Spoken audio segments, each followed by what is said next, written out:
परंतु आमच्या गृहमंत्र्यांनी पण आम्हाला वेड्यातच काढले म्हटले, आमची बायको पण आम्हाला वेडाच म्हणते. खरं तर या वर्गाचा सगळ्यांचा हाच अनुभव आहे की नाही? तुम्हाला काही कळत नाही, गप्प बसा, ऐकावं लागतं. या वर्गाचा हाच अनुभव आहे, पण कुणी जाहीर करत नाही. पण तुकोबारायांनी गाथेत जाहीर केलं, तुकोबाची कांता सांगे लोकापाशी,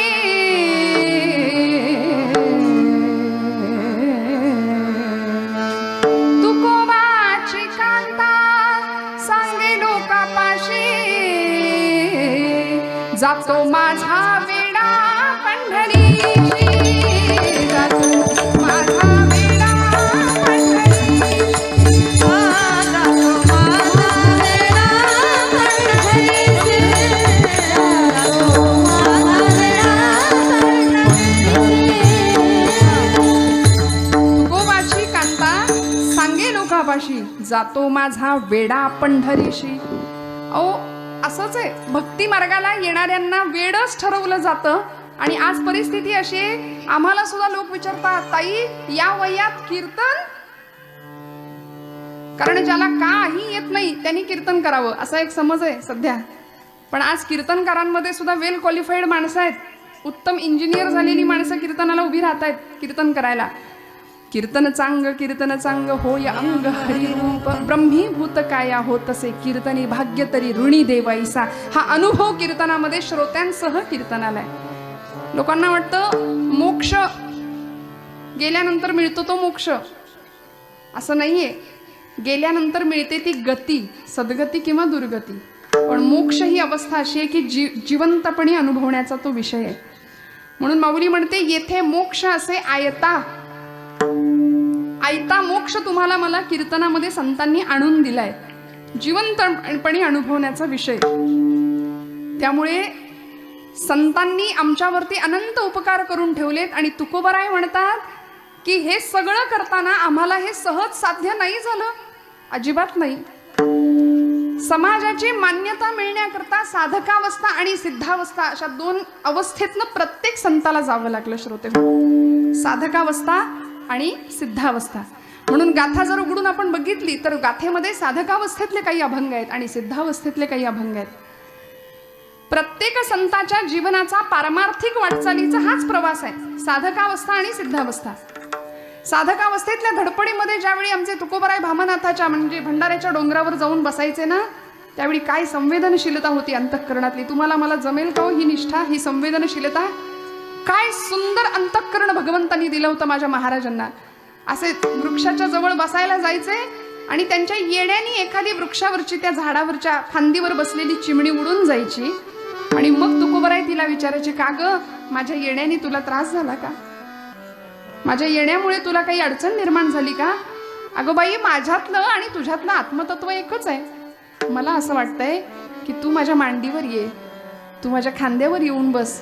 आणि महाराजांचा अनुभव होता, वृक्षवल्ली आम्हा सोय रे वनचरे, वृक्षवल्ली आम्हा सोय रे वनचरे, वृक्षवल्ली आम्हा सोय रे वनचरे, वृक्षवल्ली आम्हा सोय रे वनचरे, पक्षी सुस्वने आयते, वृक्षवल्ली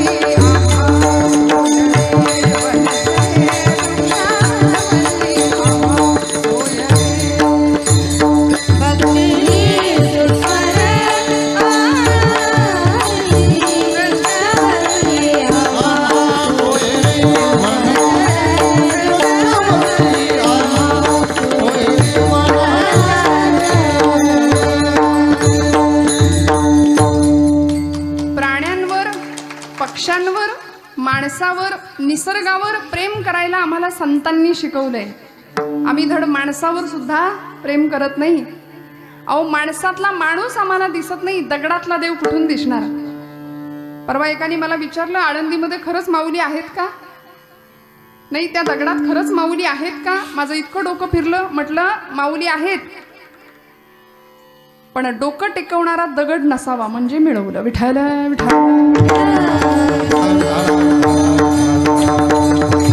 सध्या पाषाण हृदयाची माणसं आम्ही झालो.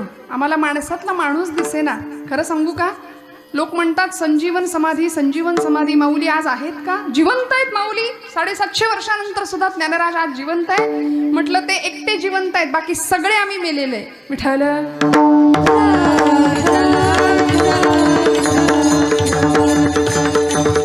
जिवंत असून आम्ही नसल्यासारखेच जगतो की नाही? मला खरं सांगा, आहोत का आम्ही जागे? हो म्हणा, आहोत ना जागे? गात जागा प्रेम मागा विठ्ठलासी. जागेपणी सगळा व्यवहार, जागृतीमध्ये सगळा व्यवहार तुमच्या माझ्याकडून घडावा ही संतांची अपेक्षा आहे. महाराज म्हणतात जगाने आम्हाला वेड्यात काढलं, नको तेवढा त्रास दिला, नको तेवढं छळलं. महाराज म्हणले चालेल, मी गातो नाचतो आनंदे वेडा झालो मी तव छंदे. मी तुझ्या आनंदामध्ये नाचतोय भगवंता, मला परवा नाही जग काय म्हणेल याची.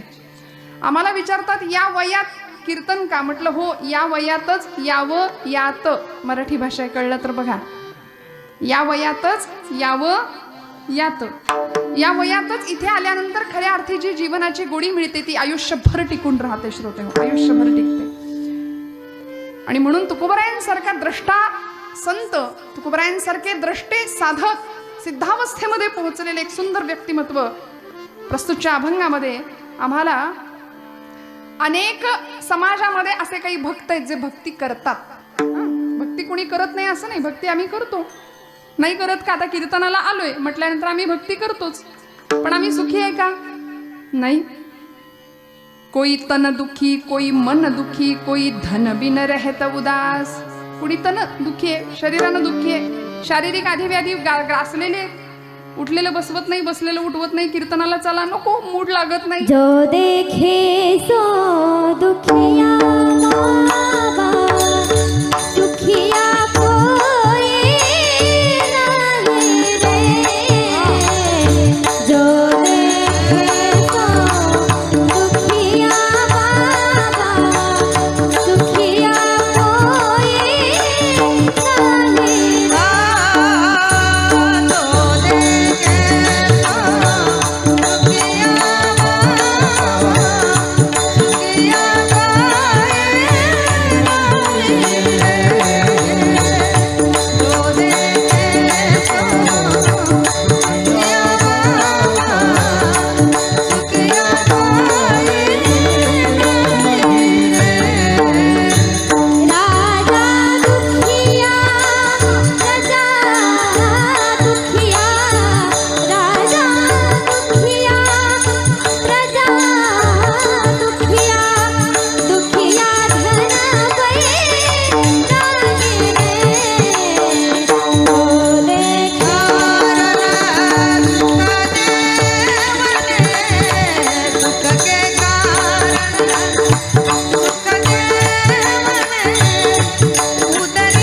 अशी गायक मंडळी मागे असल्यानंतर काय कीर्तनामध्ये रंग नाही येणार? स्वरब्रह्म, नादब्रह्म, शब्दब्रह्म हे सगळं एकत्र आलं की परब्रह्म कीर्तनामध्ये साकार होतं. आणि ही अशी सुंदर गळ्याची मंडळी परमेश्वराने केवढा मोठा प्रसाद या मंडळींना दिलाय. जो देखे सो दुखिया. प्रत्येक जण दुःखी आहे श्रोते हो, प्रत्येक जण दुःखी आहे. भक्ती करत नाही का आम्ही? जप जाप्य तीर्थयात्रा दान धर्म सगळं करतोय, कीर्तनामध्ये येतोय, सगळं करतोय, पण काहीतरी बिनसलंय, काहीतरी कटकट आहे, काहीतरी त्रास आहे. काय कसं चाललंय? बरं चाललंय का? असं जर एकाने दुसऱ्याला विचारलं तर दुसरीकडून उत्तर काय येतं? चाललंय कसं तरी रडत खडत. छान उत्तम चाललंय असं कोणी म्हणायलाच तयार नाही. प्रत्येक जण व्यापलेला आहे. गरीबातला गरीब, श्रीमंतातला श्रीमंत, प्रत्येकाचं दुखणं वेगळं आहे. उत्तम आहे, छान आहे असं कोणीच म्हणत नाही, पण जो कोणी असं विचारतो ना त्याला समोरून जर ते उत्तर मिळालं, बरं चाललंय म्हणायचं, तर त्याला इतकं बरं वाटतं विचारणाऱ्याला, चला म्हणजे आपलंच बिघडलंय असं काही नाही, समोरच्याचं सुद्धा बिघडलंय. संसारी माणूस एकमेकांना चाचपत असतो, म्हणून आपलं दुःख संसारी माणसाला कधी सांगायचं नाही. ट्रॅफिक जास्त वाढवतात. विठ्ठल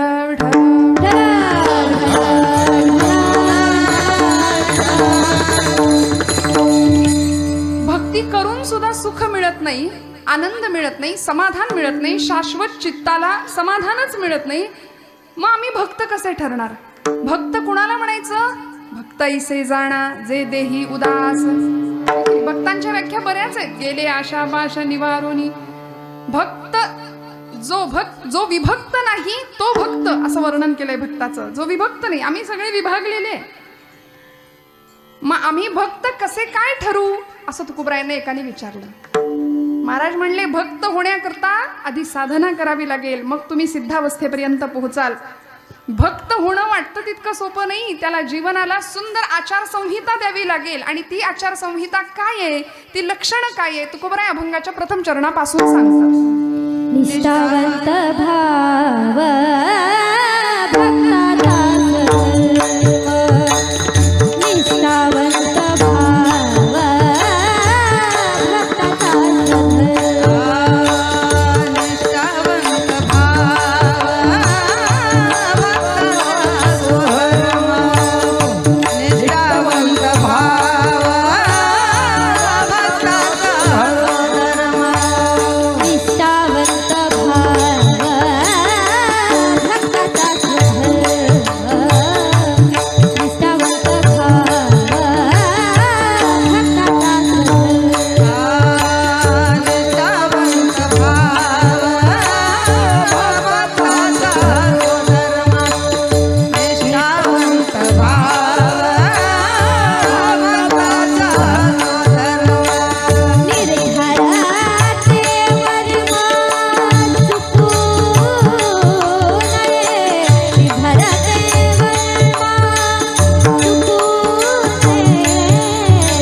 भाव भक्तांचा स्वधर्म निर्धार हे वर्म चुको नये.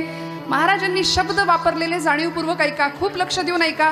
बाकी सगळं जरी काहीच नाही लक्षात ठेवलं तरी चालेल, टाळी नाही वाजवली तरी एक वेळ चालेल, पण खूप छान कीर्तन ऐका बरं का. निष्ठावंत भाव शब्द वापरला. निष्ठा, आम्हाला पतिनिष्ठा माहितीये, देशनिष्ठा माहितीये, समाजनिष्ठा माहितीये, देशनिष्ठा माहितीये, मातृनिष्ठा माहितीये, पित्याच्या विषयी निष्ठा माहितीये. अनेक प्रकारच्या निष्ठा आम्हाला नुसत्या माहितीये, त्याचं पालन आमच्याकडून होत नाही. तुकोबरायांनी सांगितलं, खरा भक्त कुणाला म्हणायचं? निष्ठावंत भाव भक्तांचा स्वधर्म. भक्ताचा स्वधर्म जर काही असेल तर तो निष्ठावंत असलेला भाव. भगवंताला काय आवडतं? म्हणाले, कितीही संपत्ती होता, कितीही दान धर्म करा, कितीही त्याच्या पुढे आणून होता, त्याला काही नको आहे. त्याला काय हवंय? निष्ठा हवी आहे. तुमचा भाव कसा आहे? भगवंत म्हणतो, हा फक्त कामासाठी माझ्याकडे आलाय, काही मागण्याकरता माझ्याकडे आलाय, की खरंच निष्काम भक्तीने आलाय, निष्ठेने आलाय.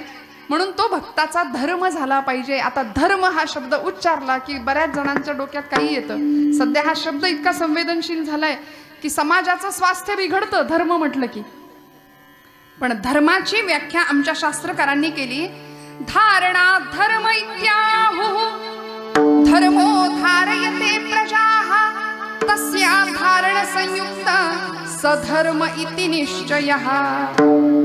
धारयेत धारणा धर्म इत्याहु धर्मो धारयते प्रजा. धर्म काय करतो? प्रजेची धारणा करतो, प्रजेला धारण करतो. सोपं सांगू का? सकाळी उठल्यापासून रात्री झोपेपर्यंत माणूस जे जे कर्म कर्म म्हणून करतो त्याला म्हणायचं धर्म. विठाल विठाल.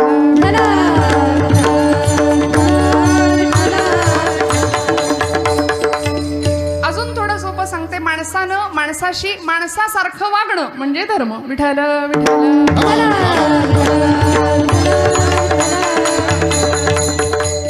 धर्माच्या व्याख्या बऱ्या आहेत. इथे कार्ल मार्क्स नावाचा एक तत्ववेत्ता या देशामध्ये येऊन गेला. तो काय म्हणाला माहितीये? धर्म ही अफूची गोळी आहे असं म्हणाला. बहुतेक अफू खाऊन केलेलं ते विधान होतं. असं नाहीये. धर्माला कठोर आम्ही समजतो. ऐकताय ना सगळे? थोडं लक्ष द्या. धर्म धर्म म्हटलं की आमचा एक व्यवहारातला शब्द आहे. कसं वागावं? माणसाने कसं वागावं? धर्माने वागावं, धर्माचं आचरण करावं. धर्माला माऊली म्हटलंय माझ्या माऊलींनी. नाही गा श्रुती परवती माऊली जगा. श्रुतींना, वेदांना, धर्माला माऊलींनी माऊलीचाच दर्जा दिलाय. धर्म आम्हाला आईप्रमाणे सांभाळतो. बघा, पोरांनी दंगा केला, मस्ती केली तर ती आई बाळाला शिक्षा करेल, रागावेल, दोन कानाखाली वाजवेल. पण तेच पोरग आजारी पडलं तर संध्याकाळी जवळ घेऊन त्याला घास भरवेल की नाही? तसा धर्म आम्हाला सांभाळतो. आमची जबाबदारी आम्ही धर्माने आचरण करावं. धर्माची तू मूर्ती, धर्माची तू मूर्ती, धर्माची तू मूर्ती, धर्माची तू मूर्ती. पाप पुण्य तुझे हाती, पाप तुझे हाती, मज सोडवी दाता, मज सोडवी दाता.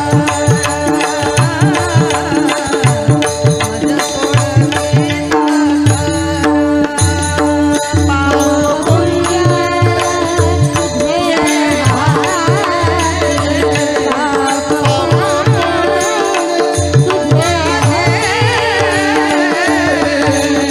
मग सोडवी दाता, मग सोडवी दाता.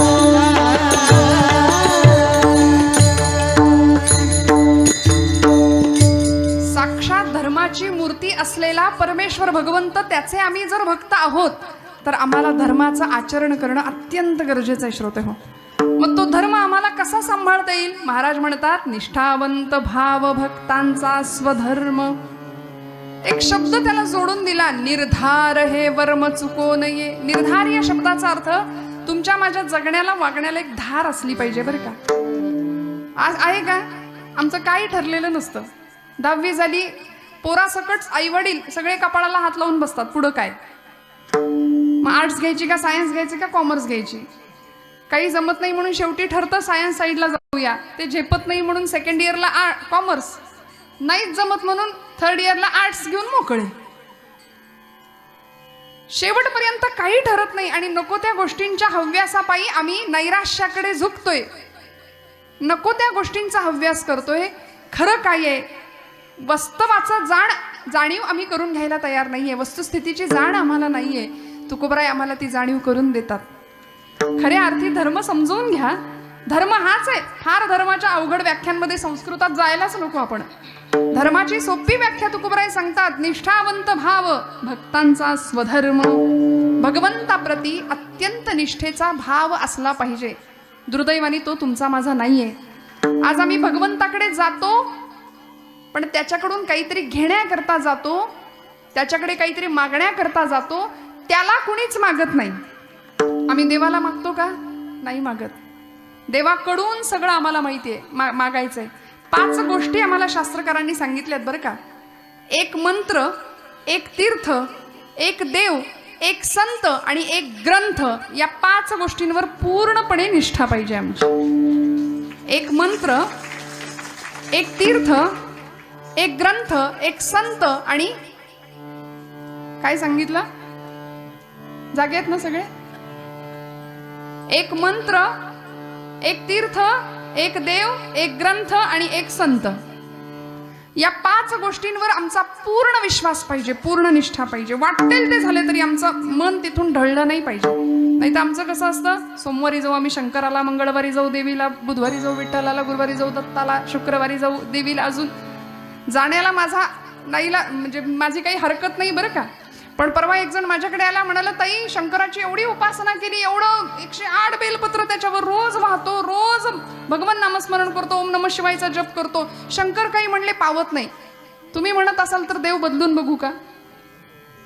देवाला बदलण्याकरता आमची उपासना नाहीये, तुमच्या माझ्यामध्ये अंतर्बाह्य बदल व्हावा याकरता उपासना आहे. याकरता निष्ठेनी भगवत भक्ती आहे, निष्ठेनी आणि भगवंताच्या प्रती पूर्ण समर्पण भावानी भक्ती आहे.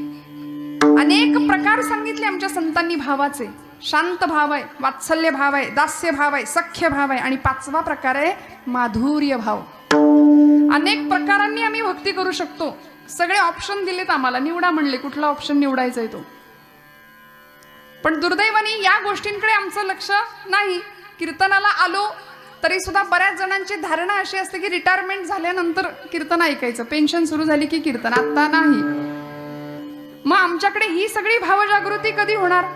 शांत भाव, वात्सल्य भाव, दास्य भाव, सख्य भाव आणि माधुर्य भाव, शेवटची भावाची परिणती. तुकोबराय आमच्या शास्त्रकारांनी, आमच्या संतांनी सांगितली. भावाचे अनेक प्रकार आहेत.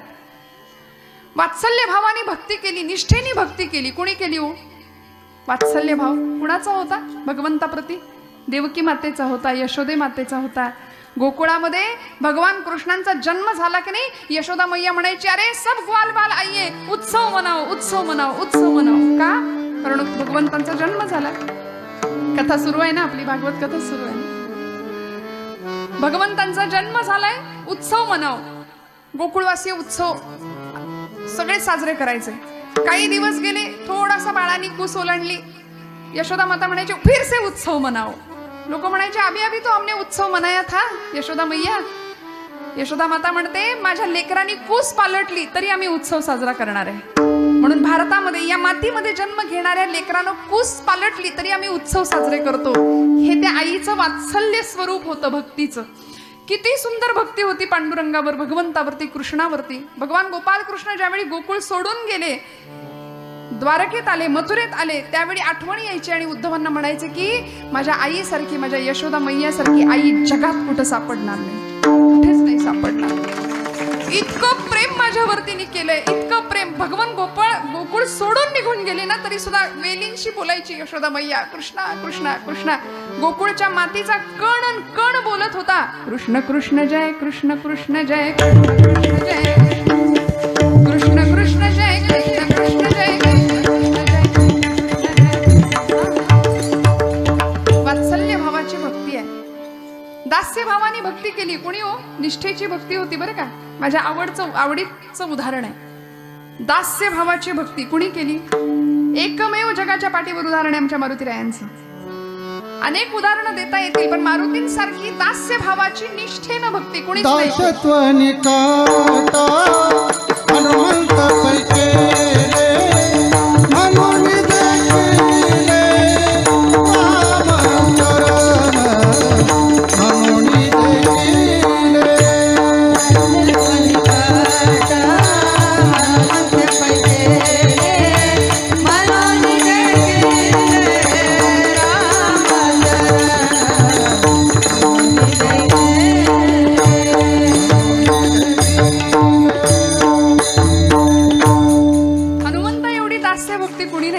वाजवा, मनापासून वाजवा, वाजवा, मनापासून वाजवा टाळ्या. असा हात राखून काही करायचं नाही, मोकळ्या मनाने करावं. एखाद्याची स्तुती करावीशी वाटते की नाही, त्यामुळे मनापासून करायचं. मनापासून दाद द्यायची. आणि दाद द्यावी नाही लागत, दाद येते. खोकला यावा तशी दाद येते, आपोआप येते. दाद द्यायला नाही लागत, हा चला आता दाद देऊया असं नसतं. त्यामुळे ही तुमची दाद आपसूक आलेली होती. त्यामुळे मनापासून द्यायचं, मोकळ्या मनाने टाळ्या वाजवायच्या, मोकळ्या मनाने भजन करायचं. कीर्तनामध्ये हेच तर आहे. अहो या कीर्तनाच्या सुखामुळं, कीर्तनाच्या सुखे सुखी होय देव, भगवंत सुद्धा समाधानी होतो. कारण आम्ही काय करतो कीर्तनात? बाकीच्या गप्पा मारतो का? मारल्या पाहिजेत का? नाही. म्हणून कीर्तनाचं बेसमेंट जर काय असेल ना तर भक्ती, कीर्तनाचा पाया जर काय असेल तर भक्ती हाच पाया आहे. त्याचे आम्हाला नसलेले गुण लोकांनी गावेत असं वाटतं की नाही? ऐकताय ना? आमचे नसलेले गुण लोकांनी गावेत असं आम्हाला वाटतं की नाही? मग त्या भगवंताचे असलेले गुण आम्ही जर गायलो तर त्याला किती आनंद होणार आहे? त्याला आनंद होणार आहे. मग त्याची निष्ठेनी आम्ही भक्ती करावी. आमचा भाव आहे भगवंताप्रतीचा तो अत्यंत निष्ठेनीच असावा, निष्ठापूर्वकच असावा. दास्य भावाने भक्ती केलेला एक आगळा वेगळा जगावेगळा भक्त आम्ही पाहिला मारुतीरायांसारखा. हनुमान किंवा मारुती हे नाव जर रामायणातनं वगळलं तर रामायण होऊ शकत नाही. आणि म्हणून आपल्याला प्रसंग माहिती आहे, मी मुद्दाम सांगून पुढे जाते. ज्यावेळी राज्याभिषेकाचा प्रसंग होता, अयोध्येला सगळी मंडळी आली, रावणवध झाला, सर्व मंडळी अयोध्येला आली. आणि अयोध्येला आल्यानंतर सगळ्यांना प्रसाद देता येत आता प्रभू रामचंद्र, आहे की नाही? प्रसाद देत असताना भारतीय संस्कृतीमध्ये प्रसादाला खूप महत्व आहे बरं.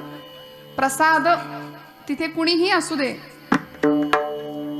कुणीही कितीही मोठ्या व्यवहारामध्ये असू दे, पण तिथे हात पुढेच करावा लागतो.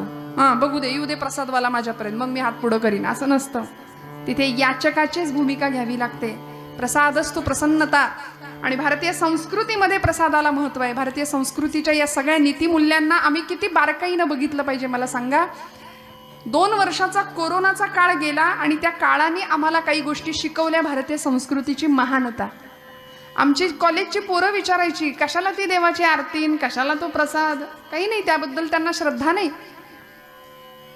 पण आपण कापराची आरती करतो ना, कर्पूर आरती करतो.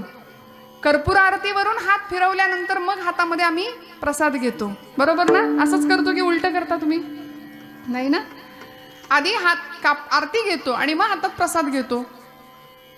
कापराच्या आरतीवरून हात फिरवल्यानंतर हाताचं आपसुकच सॅनिटायझेशन होतं, निर्जंतुकीकरण होतं. कापराचं महत्व आम्हाला कळलं.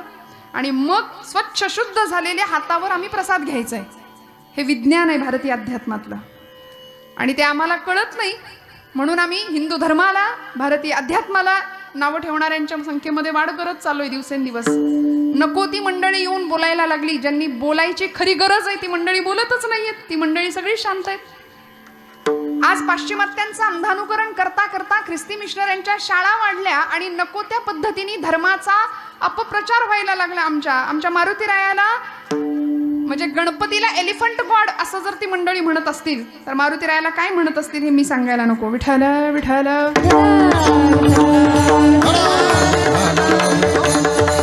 आमच्या निष्ठा बोथट झाल्यात, आमच्या भावना, आमच्या संवेदना बोथट झाल्या. आम्हाला आमच्या संस्कृतीविषयी अभिमानच उरला नाही. म्हणून तुकोबारायांना सांगावे लागलं, या निष्ठा आधी भगवत निष्ठा समजून घ्या, मग समाजनिष्ठा, मग देशनिष्ठा. ज्यांनी तुम्हाला जन्म दिला, ज्यांनी आम्हाला निर्माण केलं, त्या भगवंताविषयी किती निष्ठाभावाने आम्ही कृतज्ञतेने राहिलो पाहिजे. दुर्दैवाने आम्ही त्याला विसरलो.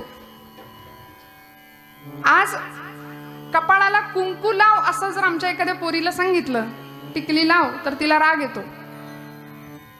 केस बाई बांधून राहा चांगले, मोकळे सोडू नको केस असं सांगितलं तर राग येतो. हातात एखादी बांगडी असू दे, हिंदू धर्मामध्ये जन्माला आलीस ना, हातामध्ये बांगडी असं सांगितलं तर राग येतो. का? कारण आम्ही सोफिस्टिकेटेड झालो, आम्ही सुशिक्षित झालो, आम्ही खूप पुढारलो. आणि याच्या मागे आमचं मूळ आम्ही सगळं हरवून बसलो. आमच्या निष्ठा बोथट झाल्या. तुकोबाराय आम्हाला ही निष्ठा सांगतात, भगवंताप्रतीची निष्ठा.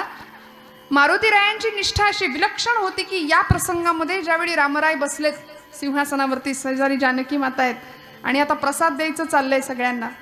सगळ्यांना खात्री होती की सगळ्यात पहिला प्रसाद कुणाला मिळणार? कुणाला मिळणार? मारुतीरायांना. जागे आहेत ना सगळे? मारुतीरायाला पहिला प्रसाद मिळणार, सगळ्यांना खात्री होती. पण नाही. लक्ष्मण महाराजांच्या हातामध्ये यादी होती. लक्ष्मणाने यादी वाचली. युवराज अंगद, राजे सुग्रीव, विभीषण, नळ, नीळ, जांबुवंत सगळे आले प्रसाद घ्यायला. सगळ्यांची मोठी रांग लागली. मारुतीरायाचं नावच कोणी घेतलं नाही. फार वाईट वाटलं आमच्या मारुतीरायांना. किती वाईट वाटावं. म्हणून आपण दिसलो नसू कदाचित भगवंतांना, म्हणून असे समोर आले आणि अशी मान वर केली देवांकडे. मी इथे आहे म्हणाले, खुणवून सांगेन. फोटोत कशी मान वर करतो आपण, ग्रुप फोटोत करतो की नाही? आपण दिसलो पाहिजे. मारुतीराय समोर आले, म्हणले मी कदाचित देवाला दिसलो नसेल म्हणून मी इथं आहे देवा, इथं आहे. पण मारुतीरायांकडे बघितलं आणि रामांनी मान खाली घातली. रामांनी मान खाली घातल्याबरोबर टचकन डोळ्यात पाणी आलं आणि म्हणाले, रामा माझ्या या देहाकडे तुम्हाला बघावंसं पण नाही वाटत आता. मग ज्या देहाकडे तुम्हाला बघावंसं वाटत नाही तो देह मी ठेवू तरी कशाला. चाललो म्हणाला मी, मला दुसरं काही नको, मला तुमच्या पायाखालची एखादे चुरगळलेल्या फुलाची एक पाकळी जरी तुम्ही मला दिली ना तरी मला चालेल, पण मला प्रसाद द्या देवा. नाही दिला. माघारी वळणे एवढ्यात सीतामाईंचं लक्ष गेलं. सीतामाई म्हणल्या, मारुते थांब म्हणाल्या, थांब. एवढा आनंद झाला. मारुतीराय मनात म्हणतात, बाप विसरला पण माझी आई नाही विसरली. एवढा आनंद झाला. उड्या मारतच अक्षरशः जानकी आईंकडे जाऊन बसले. आणि आता पार्टी बदलली. आता पक्ष बदलायला वेळ लागतो का? किती झटपट पक्ष बदलले जातात. मारुतीरायांनी मी काही बोलत नाही बरं, तुम्ही का हसताय, मला काही कळत नाही. मारुतीरायांनी पक्ष बदलला आणि इकडे सीतामाईंच्या पक्षात येऊन बसले. आणि मारुतीरायांच्या मस्तकावर असा हात फिरवला. सीतामाईंनी म्हणाल्या, मारुते किती कष्टलास, किती झिजलास आमच्यासाठी. स्वतःसाठी नाही, आमच्यासाठी झिजलास, आमच्यासाठी कष्टलास. किती केलंस रे आमच्या करता. आज तू नसतास तर कसं झालं असतं सगळं. रावणाचा वध कसा झाला असता. माझा शोध लंकेला येऊन कुणी घेतला असता. लंका कुणी पेटवली असती. अहिरावणाच्या महिरावणाच्या तावडीतनं आम्हाला कुणी सोडवलं असतं. द्रोणागिरी कुणी उचलला असता. मारुते तू नसता तर काहीच शक्य नव्हतं. मारुते किती कष्टलास. हे बघ तुला मी प्रसाद देते. असं म्हणून आईसाहेबांनी गळ्यातला तो कंठा काढला. रत्न जडित पृथ्वी मुलाचा एक एक कंठा काढला आणि मारुतीरायांच्या हातात दिला. त्या कंठातनं सगळं समोरचं दृश्य दिसत होतं. राम सीता, कारण बरोबर हिरा होता होतो.